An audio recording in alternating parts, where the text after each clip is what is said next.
नमस्कार, जय श्री महाकाल। आज हम आपको भगवान शिव के एक ऐसे मंदिर में लेकर जाएंगे जहां भगवान शिव की यह प्रतिमा जो पूरे विश्व भर में, पूरी दुनिया में एकमात्र स्वरूप, अद्वितीय और भव्य है, जिसे देखकर हर कोई मंत्रमुग्ध हो जाए। जी हाँ, हम बात कर रहे हैं श्री अष्टमुखी भगवान पशुपतिनाथ मंदिर की। मध्य प्रदेश के मंदसौर शहर में शिवना नदी के तट पर अष्टमुखी भगवान पशुपतिनाथ विराजित हैं। भगवान महादेव की इस प्रतिमा का सौंदर्य अपने आप में अनूठा है। नेपाल के पशुपतिनाथ में 4 मुख की प्रतिमा है, जबकि मंदसौर में प्रतिमा अष्टमुखी है। 19 जून 1940 को शिवना नदी के बाहर आने के बाद 21 साल तक भगवान पशुपतिनाथ की प्रतिमा नदी के तट पर ही रखी रही। एक किंवदंती यह भी है कि इस प्रतिमा को सबसे पहले स्वर्गीय उदाजी पुत्र कालूजी धोबी ने स्वप्न में देखा था। उन्होंने यह बात बाबू शिवदर्शन जी अग्रवाल को बताई। तब बाबूजी और मंदसौर के नागरिकों के द्वारा प्रतिमा को 14 जोड़ी बैलगाड़ी से महादेव घाट की ओर ले जाया गया। प्रतिमा को नदी के उस कोने से इस कोने पर जब ले जाया जा रहा था, तब एक चमत्कार हुआ। प्रतिमा जैसे नदी से दूर जाना ही नहीं चाह रही थी। जिस जगह आज प्रतिमा स्थापित है, यह वही जगह है जहां से वह हिली ही नहीं। आज उस जगह पर भगवान पशुपतिनाथ का विशालकाय मंदिर स्थापित है। उसके पश्चात 21 वर्षों तक बाबूजी ने प्रतिमा का संरक्षण व सेवा की। बाद में चैतन्य आश्रम के स्वामी प्रत्यक्षानंद महाराज ने 23 नवंबर 1961 को इसकी प्राण प्रतिष्ठा की। 27 नवंबर को मूर्ति का नामकरण पशुपतिनाथ कर दिया गया। उसके बाद भव्य मंदिर का निर्माण शुरू हुआ। प्रतिमा का इतिहास।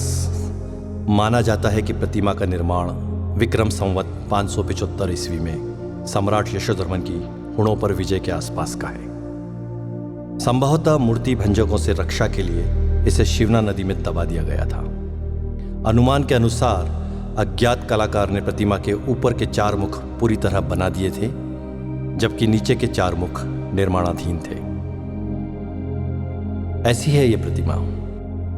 प्रतिमा के 8 मुख हैं। ऊंचाई 7.3 फीट है। इसकी गोलाई 11.3 फीट है और इसका वजन लगभग 46 क्विंटल है। प्रतिमा के 8 मुखों का नामकरण भगवान शिव के अष्ट तत्व के अनुसार है। हर मुख के भाव व जीवन काल भी अलग अलग हैं। शर्व, भव, रुद्र, उग्र, भीम, पशुपति, ईशान और अंत में महादेव। यही अष्टमूर्तियां पृथ्वी, जल, अग्नि, वायु, आकाश, यजमान सूर्य और चंद्रमा को अधिष्ठित किए हुए हैं। भगवान पशुपतिनाथ महादेव का पूर्व मुख। पूर्व मुख जीवन की बाल्यावस्था का प्रतीक है। घुंघराले बाल, मोर पंख धारण किए, नाग नागिन का जोड़ा, कुंडल के रूप में भुजंगमाला पहने शिव एक बालक के समान लगते हैं, एक दिव्य बालक के समान। पूर्वामुखी यह मुख पूर्णतः शांत एवं आत्माराम सा लगता है। ऐसा प्रतीत होता है मानो भगवान शिव योगेश्वर के रूप में ब्रह्मा में लीन होकर समाधि अवस्था में संपूर्ण विश्व को स्वयं में देख रहे हो। शांत मुद्रा में ध्यानस्थ भगवान शिव के सिर पर जटाओं की ग्रंथि मालाएं हैं।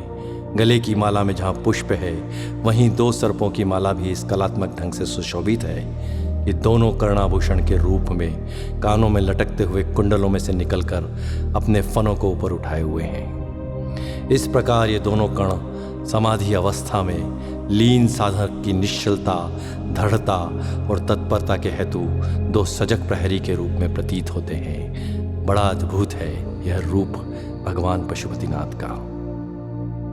भगवान पशुपतिनाथ का दक्षिण मुख। दक्षिण मुख जीवन की किशोर अवस्था का प्रतीक है। साथ ही यह श्रृंगार रस की मुद्रा में है। दक्षिण मुख सर्वाधिक सुंदर एवं अति रमणीय है। इस मुखमंडल का श्रृंगार जिस कलात्मक श्रेणी से किया गया है, उससे ऐसा प्रतीत होता है कि श्रृंगार रस के समस्त तत्व सजीव एवं साकार हो उठे हों। अनुपम केश कलाकृति से युक्त मुकुट के मध्य में सुहाना नाग शिशु है जो कलंगी तुर्रा जैसा है एवं एक और चंद्र रेखा यह सामंजस्य मुख की अलौकिक सुंदरता में अभिवृद्धि कर रहा है। गले में लघु सर्पद्वय की माला एवं रुद्राक्ष की माला है। कानों में कमनी कुंडल हैं, नेत्रों में रस भरी मादकता है तथा मुख मुद्रा में मंद मंद मुस्कान है। ऐसा लगता है मानो कुमार संभववर अपनी विवाह यात्रा पर चलते समय अपनी श्रृंगार लक्ष्मी की आत्ममोहिनी छवि को स्वयं में वो मुग्ध होकर रसमय हो रहे हैं। ऐसा है भगवान पशुपतिनाथ का दक्षिण मुख। भगवान पशुपतिनाथ का पश्चिम मुख जीवन की प्रौढ़ावस्था को दर्शित करता है।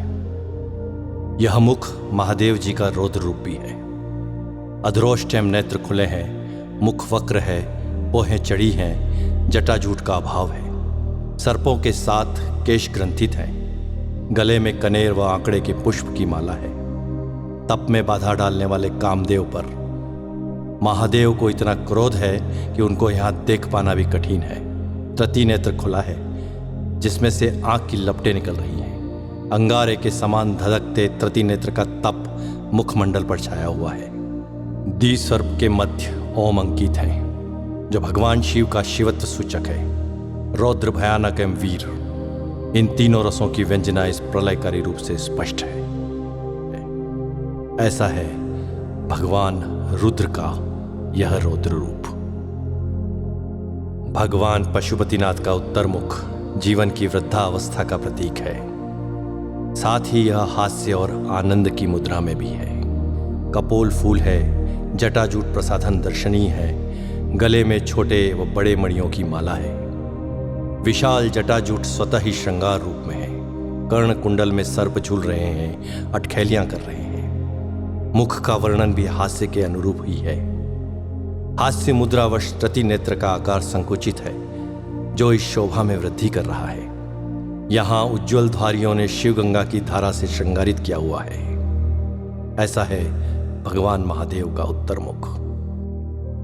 एक और जहां प्रतिमा के चार मुख जीवन की चार अवस्था बाल्या, किशोर, प्रौढ़ और वृद्धावस्था को दर्शाते हैं, वहीं दूसरी ओर जीवन की चार व्यवस्थाएं धर्म, अर्थ, काम, मोक्ष को भी परिलक्षित करती है।